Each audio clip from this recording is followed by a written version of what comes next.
Toy ny isaka-sabotsy dia miezaka hamandalina trangam-piarahamonina na zava-misy eny anivon'ny fiarahamonina eny ny eto amin'ny sampana fampalalam-baovao. Tamin'ity androany ity isika dia nijery akaiky ny tontolon'ny zava-mahadomelina dia ny rongony cannabis izany. Misy ireo izay miady amin'ny tokony hisorohana ny amin'ny fiantraikany ratsy, eo kosa ireo izay mbola mangataka ny tokony hanalalahana izany eto Madagasikara arao ny fanadihadiana.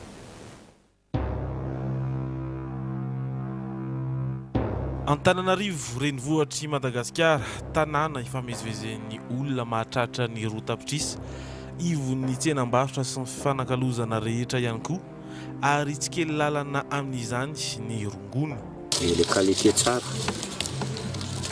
Rehefa le rarany izy zany dia tsy mety fa le makararain-doha tsy tiany mibantsama mihitsy. Izy tena tsara ary ny olona mihinana azy zany tsy olona manao foana zany, fa reny olona manao foana reny olona tsy zavary. Aty zany tonga dia angam-panahy hafa mihitsy ny amiany ity. Toy zany le atao hoe avy any Ambovombe tony. Sigara tena tsara. Rehefa tsy avy any mantsy zao tsy mety eto amintsika. Le malasa dala, tsy zakan'ny olona rehefa tsy izy. Antsika mpanjamanina moa zany dia tony izy ny tena tsara. Fa rehefa tsy tia dia mampiagaga. Eto Antananarivo no mivangongo ny ankabeazan'ny rongony avy any amin'ny faritra atsimo toa ny Betroka sy Ambovombe. Misy ihany koa ny avy any Avaratra. Manaraka ny lalam-pirenena zany ary miditra anatin'ny tambazotran'ireo mpivarotra ambogadiny sy mpifoka ny entana avy eo. Manodidina 2,000 ariary ny bomba na esma iray. Bomba telo zao reto foan'ireto olona ireto. Ty azo tena mava tonga dia makeda. Fangala-bolatsy iny. Amin'ilay anay Bakarte zany tsy dia mahatakatra an'ilay rivo eo amin'ilay ambonimbony. Satria ho an'ilay Bakarte moa ilay ambanimbany fahefa-mividy dia alohanay zany mampitsotsotra an'ilay fanahinay amin'ilay izy satria izy moramora par rapport an'ilay hoanin'ireo olona lehibe eo ambony. Dia alohanay mitsotsotra amin'ity sady izay ilay miasa mibatabata dia ilay ilaina ilay hery satria raha vao tsisy azy dia tsisy hery izay. Maraina dia atanjo dia hariva zany ohatran'ny hoe fanafody comprimé kely. Izay ny antsika ny fihinanana azy fa tsy atao ohatran'ny anjelerony mihinana dia andeha hanao foana, anaovana zavatra tsy fanao. Fa ny antsika izay ny hihinanana azy tadavam-bola, la vérité. Tsy izay foana nefa be eto amin'ny fanjakana mantsy hoe ny olona mifoka anazy angalatra, mangaro-paotra ohatr'izany dia tsy mety. Nefa ny olona mihinana azy be da be ny olona tena la vérité. Ianao koa zany mila miafina ohatrohatr'izany, mila mitandrina zany, misoroka be. Izy zavatra tsy mety amin'ilay fanjakana mihitsy izy. Zava-doza zany izy. Fa miakana amin'ny fitondranao anazy koa nefa fa tsy voatery hoe setrasetrana, hamonoana olona ohatr'izany. Tsy kely, tsy lehibe, tsy olona ambony, tsy olona ambany, samy mifoka rongony avokoa. Tato ato anefa dia ireo mpianatra tibatra ireo mpivarotra. Zoko ohatran'ny rasirasta reny fanena ohatra mitapitapy izay izy. Natao ohatra dia nitsoaka. Tsy ohatra milay be ilay mifoka an'ilay izy. Ianao zany izao mifoka? Taloha mifoka. Satria izao marary. Miteraka fiankinan-doha ary fiantraikany maro samihafa ny foana rongony raha ny fanazavana ara-pahasalamana.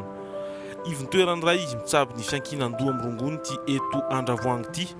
Ray amin'ireo nitady vahaolana tety ny tovolahy iray izay nifoka rongony nandritra ny 10 taona. Zay zany fanafody ampiasaina dia izany tsy dia mifanerasera amin'ny namana dia miverina aty amin'ny manaraka. Raha misy ny zavatra tsy azoazo dia teny amin'ny dokotera. Tsara amin'ny torohevitra. Ampy tsara mihitsy izay hoe sosa rano dia fanafody izay. Tsara ka raha manaraka an'izay.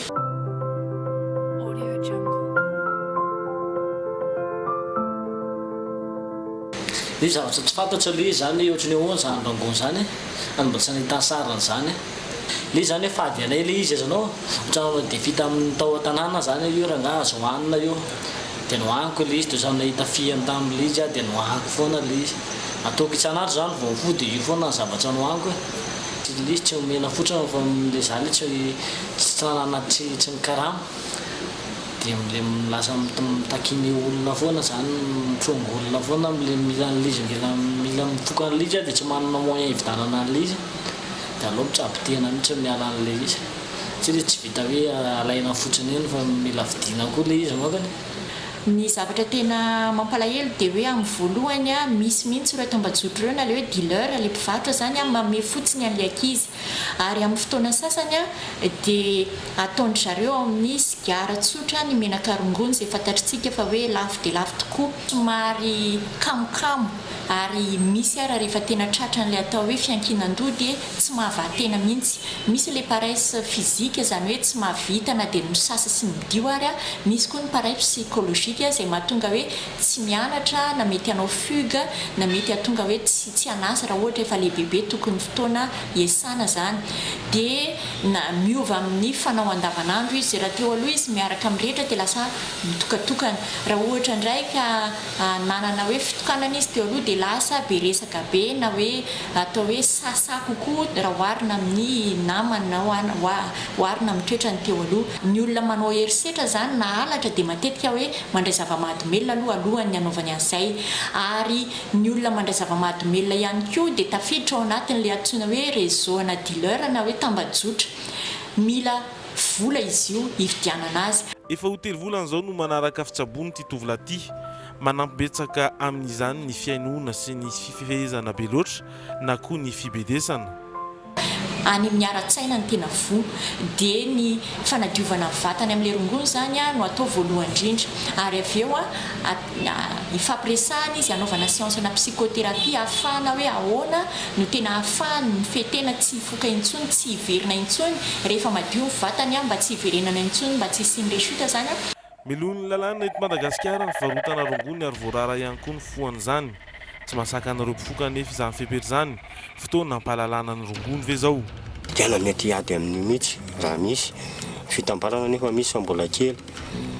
Raha misy tena mitambatra mihitsy iny. Any Andravoahangy any zao efa misy an'io rasta zay, rasta color fa mbola vitsy zay dia mbola tsy dia afaka manao zavatra. Fa rehefa maromaro zay mety mba mitambatra kely dia mety mba miady amin'io. Ho an'ny zatovo izay mbola tsy nanandrana mihitsy dia efa hita izay naharatsy azy.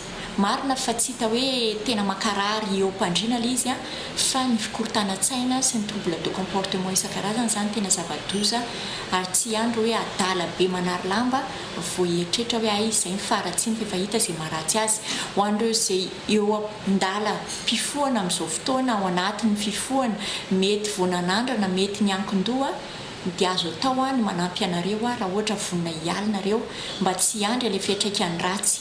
Ary ho antsika manodidina indrindra ny mpanabe sy ny ray aman-dreny dia mila fitezana manokana sy hoe afanombohana fitezana ny reny ankizy ireny amin'ny alalan'ny fifampiresahana sy fanorenana fifandraisana mahomby na communication manomboka eo anivon'ny ankonana ao an-trano zany.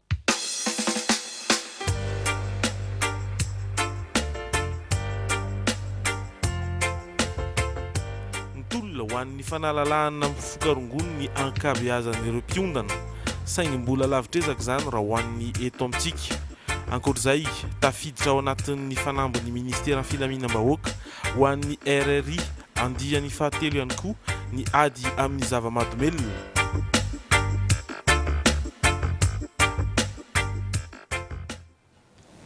Amiko aloha raisiko le izy dia ohatran'ny jery le natao désintoxication teo tsy la izy teo dia raisina mpanodinana le izy hoe tsara raisina mpanodinana le moly zany na le daina na le rongony na le mosy na le tendla be dia be le anaran'le izy tsara mahafantatra zay aloha ny ilaina tranahy zay fa nanandrana fa nifoka ny fisin'le izy ao anatin'ny fiarahamonina dia tokony atrehana zany satria lasa ohatran'ny tsy akitenteny ray isam-bilo ihany ny fahalalantsika fa na miady mafy amin'io aza ny mpitandro ny filaminana miady mafy amin'io ara ny ara-tsosialy sy ny sisa rehetrarehetra dia misoko mangina any ambadika any izy io. Ny antony dia satria raha tsy mahalalaka roboka ao anatin'le izy dia ity ny olona anankiray dia ny zava-pantatra aloha zany ho an'izay mahafantatra an'izany rehefa misy zavatra tsy mety ao aminao ka mifoky ianao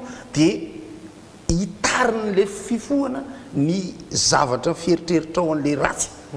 Raha misy zavatra tena tsara ao aminao mifoky ianao dia hitariny le zavatra fohana le tsara am'le izy zany hoe miankina amin'ny toe-batany tsirairay ihany koa le izy nefany a tsy afaka makatahaka ny any Pays-Bas tsika ny any Jamaïque ny any Haïti ny any amin'ny faritra afovoan'ny Moyen-Orient zay efa malalaka ihany le izy ny eto amintsika anie zany mo araka le teneniko teo hoe malalaka ihany le izy satria mora hita raha zany irahanao miainga eto azy zao dia ozy ianao afaka 12 minitra hitondray dia mahita zany hoe zay zavatra zay zany a ilaina fantatra ihany ny sary teo moa zany dia mampanontany foana hoe ta izy iny letsy le izy moa zany ara-piarahamonina fantatsika rehefa miresaka le ohatran'ny hitanao le aletsy zany ohatr' zany le firesaka rehefa le izy fa misy karazana paradis artificial ihany ao anatin'le zavatra fa amiko ny faharesen-dahatra teo ampanantrehana ny fiarahamonina dia ity hoe ny rongony le foana le hita le teo iny a